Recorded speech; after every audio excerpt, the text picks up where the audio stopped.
تحریک تحفظ آئین پاکستان کی تمام تنظیم کے اکابرین کی طرف سے ان خواتین حضرات جرنلسٹوں پاکستان کے مختلف مکتبہ فکر کے دانشوروں وکیلوں اور سیاسی اکابرین کا مشکور ہوں کہ انہوں نے ہماری دعوت پہ یہاں آ کر ہمیں عزت بخشی. ان کو ہم خوش آمدید کہتے ہیں.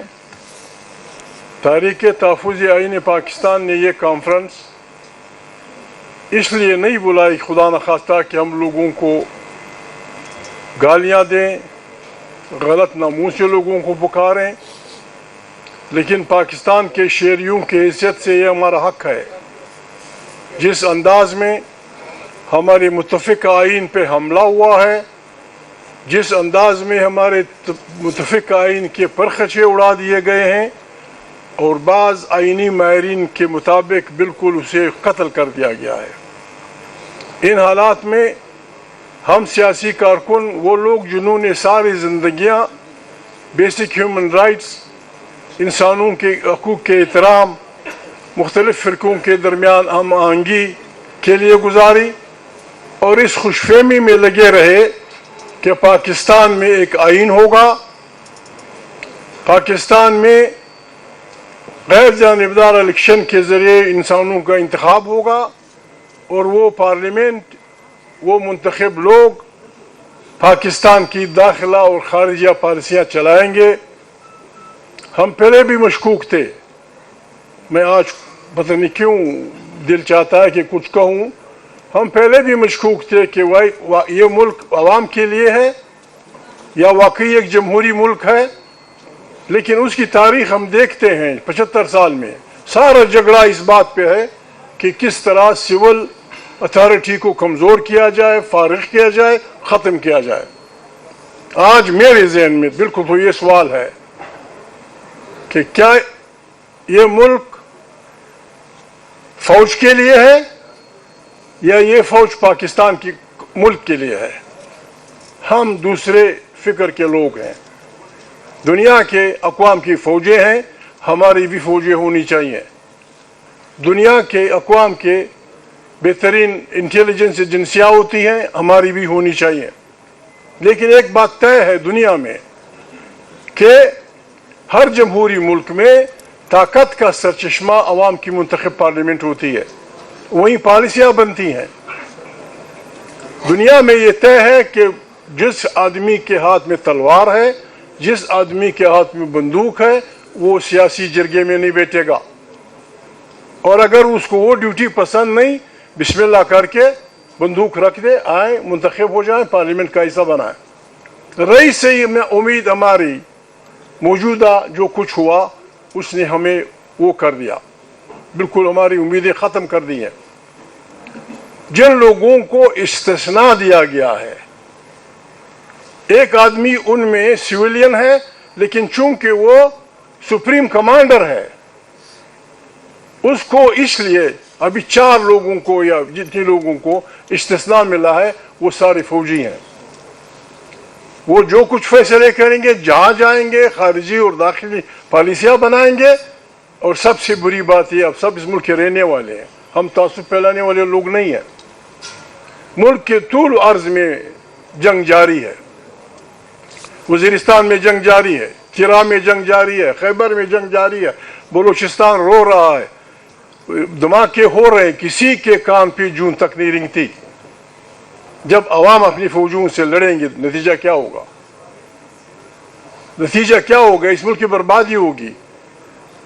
میں معافی چاہتا ہوں، دنیا جہان کی آپ تاریخیں دیکھیں، جہاں جہاں فوجیں اپنے عوام سے لڑی ہیں، فوج ہاری ہے. وہ مہربانی کریں، وہ وقت نہ لائیں کہ ہمارے اپنے عوام کیا ہو رہا ہے، کیا یعنی بس آپ جو کچھ کریں گے وہ حرف آخر ہوگا. ہم آپ سے کچھ نہیں مانگتے. ہم آپ سے یہ مانگتے ہیں کہ یہاں ایک غیر جانب بات ہو رہی ہے. مجھے بار بار لوگوں سے پیغامات ملتے ہیں، کہا جا رہا ہے ڈائیلاگ. ڈائلاگ کس کے ساتھ؟ بالکل ہم ڈائلاگ کے لیے تیار ہیں، جمہوری ڈائلاگ کے لیے ہم تیار ہیں، لیکن اس کے لیے شرط یہ ہے کہ عمران خان سے ملاقات کی اجازت ہوگی، اس کے سیاسی دوستوں کی، اس کے خاندان کی۔ یہ الف ہے ڈائلاگ کا۔ کہتے ہیں آئیڈیالوجی لوگ آ کے ہنگامہ کرتے ہیں۔ منگل کا دن جیل میں عمران خان سے رشتہ داروں کے ملنے کا دن ہے۔ جب آپ لوگوں کو ملنے نہیں دیں گے پھر لوگ کیا کریں گے؟ اگر کوئی ڈائلاگ کرنا چاہتا ہے، بسم اللہ، ڈائلاگ کا الف یہ ہے کہ عمران خان کی سزائیں تو آپ دیں، جو کچھ آپ نے کرنا ہے وہ تو کر دیا آپ نے، لیکن اس سے ملاقات کی اجازت ہونی چاہیے، اس کی پارٹی کے لیڈروں کی، اس کے خاندان کے لوگوں کی، پھر جا کے بات ہوگی۔ ڈائلاگ اس لیے ہوگا کہ یہاں ایک ساری سیاسی پارٹیاں، ہم نے یہ کانفرنس اس لیے بلائی تھی، ہماری دلچسپی یہ نہیں ہے، میری ریکویسٹ ہے، تھی اور اب بھی ہے، میاں نواز شریف سے، مولانا فضل الرحمان سے، جماعت اسلامی کے اکابرین سے، ANP کے اکابرین سے، جتنی بھی سیاسی پارٹیاں ہیں، مہربانی بیٹھیں، آپ ہماری رابری کریں، آئیں۔ اگر واقعی کوئی ڈائلاگ چاہتا ہے تو ڈائلاگ کا طریقہ یہ ہے کہ انلیجیٹمیٹ گورنمنٹ 8 فروری کو زر اور زور کی بنیاد کے، بندوق کی بنیاد پہ لوگوں کو ڈرا کے، دمکا کے، رشوتیں دے کے ایک جیتی ہوئی الیکشن جو دنیا جانتی ہے، عمران خان کی پارٹی جیت گئی تھی، اس کو الٹا دیا گیا۔ اس حکومت کو پاکستان کا نمائندہ کر کے، پیش کر کے، اور ہم سے یہ کہا جائے کہ ان سے مذاکرات کرو، کہاں کی مذاکرات؟ 5300 لاکھ ارب 5300 ارب روپے IMF کہتے ہیں کہ ہمارے فنڈ سے آپ لوگ ہضم کر چکے ہیں۔ اس طرح کا سسٹم کیسے چلے گا اس ملک میں؟ ہم آپ سے کچھ نہیں کہتے، مہربانی کریں۔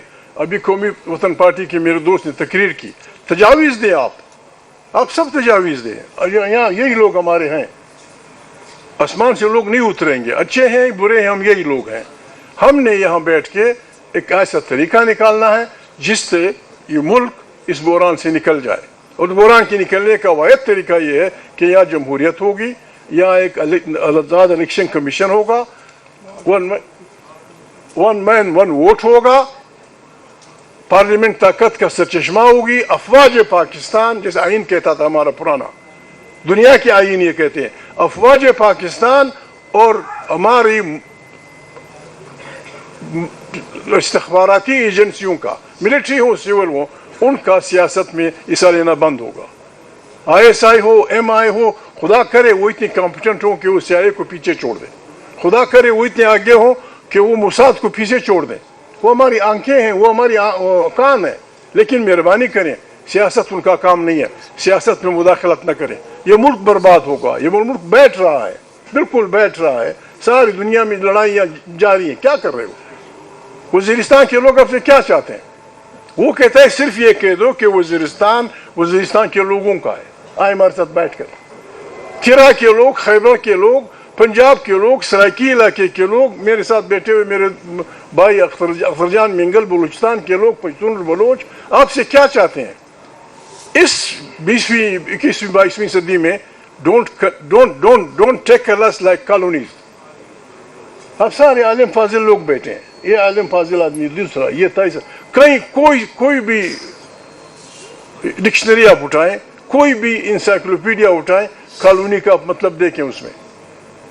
ہمارے اپنے لوگوں کو آپ کالونی سمجھتے ہیں، بلوچستان آپ کی کالونی، خیبر پختونخوا آپ کی کالونی، سرائکی بیلٹ آپ کی کالونی، ایسا نہیں چلے گا۔ آئیں بس ایک دوسرے کو معاف کریں، ہماری طرف سے آپ معاف ہیں لیکن آپ بھی معافی مانگیں، آئیں بیٹھیں۔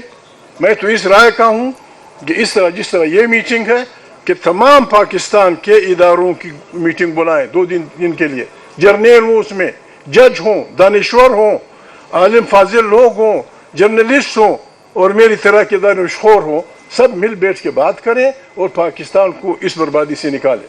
God bless you, thank you very much.